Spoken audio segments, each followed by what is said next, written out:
Apa kabar semua, sehat? Sehat. Nah, jadi saya di sini mau sedikit berbagi ilmu tentang pembentukan tokoh dalam karya sastra ya. Ini dalam karya sastra ini, karena karya sastra itu sangat luas, jadi saya akan coba untuk secara general gitu ya. Nanti sesi tanya jawabnya juga akan ada.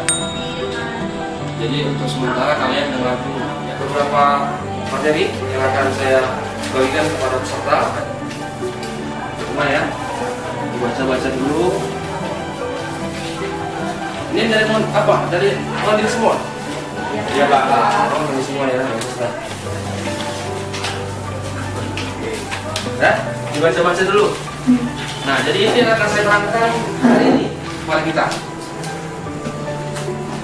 Nah, itu teknik-teknik pembentukan tokoh dalam karya sastra. Ya. Ada 7 teknik-teknik pembentukan tokoh dalam karya sastra.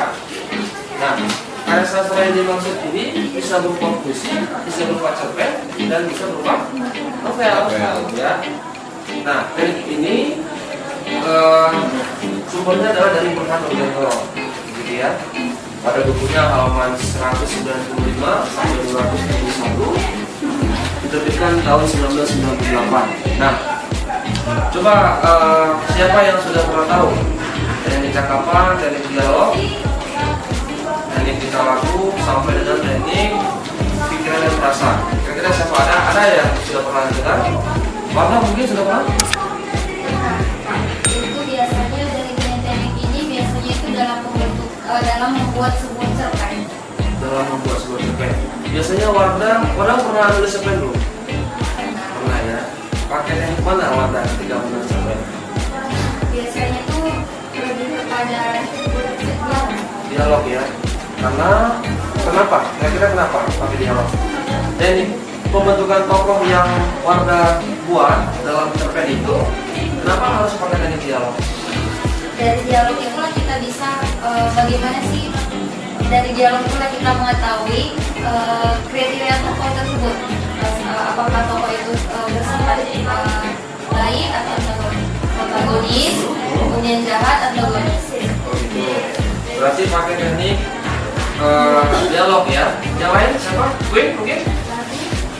Kalau saya kan lebih sering menggunakan tingkah laku perbuatan karena iya, karena kan kalau kita membuat sebuah, saya kan lebih tertarik membuat novel daripada cerpen. Kenapa itu? Karena kalau membuat novel ini kita lebih bisa menggunakan tingkah laku perbuatan tokoh lebih banyak gitu masuk ke perbuatan. Kemudian pun kita bisa membuat beberapa bagian di antara konflik itu. Jadi di untuk kita menuliskan atau menuangkan ide lebih gampang gitu Pak, daripada membuat sebuah cerpen yang kan biasanya kan Pak, cerpen harus jelas bagaimana tentang tokoh dalam cerita. Karena kan kalau aku kita bisa menggabung-gabungkan gitu Pak. Jadi penggambaran tokoh itu lebih banyak pada novel ya? Iya. Karena memang tokoh-tokoh yang muncul pada novel itu cenderung lebih banyak menampilkan tingkah laku kan gitu ya. Jadi memang setiap penulis itu punya kreativitas yang berbeda dalam menulis sebuah karya sastra gitu ya. Tergantung tingkat keminatannya di mana. Nah, sekarang kita masuk ke teknik yang ketiga, yaitu teknik arus kesadaran atau psikologis.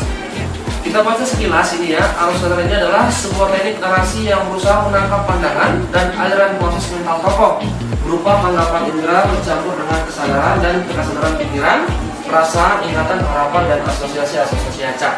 Gitu ya.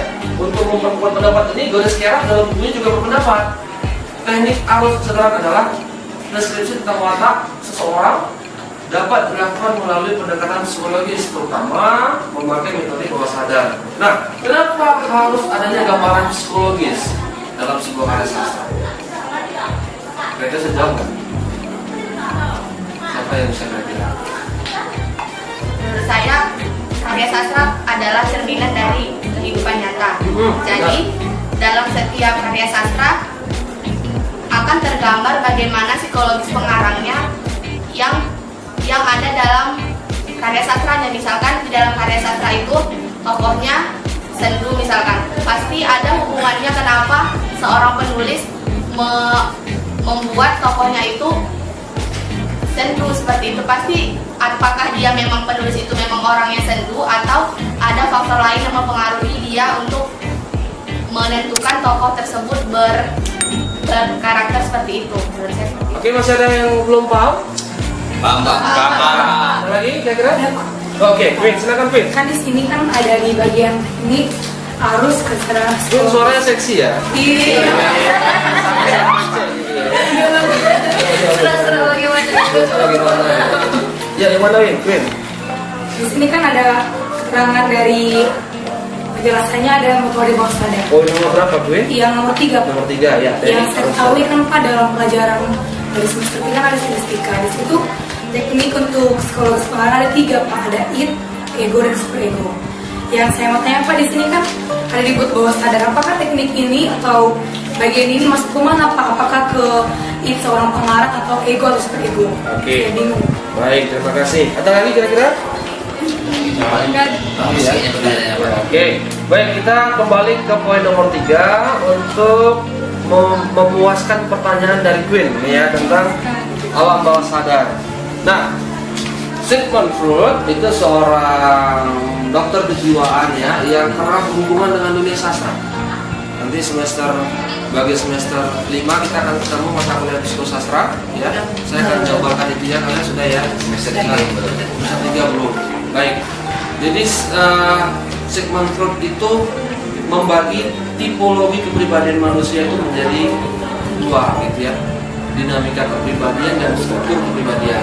Nah, yang dimaksud oleh Queen itu adalah struktur kepribadian. Nah, struktur kepribadian itu maksudnya setiap manusia itu punya id, ego, dan superego. Masing-masing punya prinsip. Id itu prinsipnya adalah naluri, biologis, ya kan? Ego itu prinsipnya realitas, ya kan? Jadi dalam ego itu di ego itulah diperlukan semacam pengaktualisasian dari prinsip naluri id gitu. Super ego adalah prinsip normatif. Misalnya begini,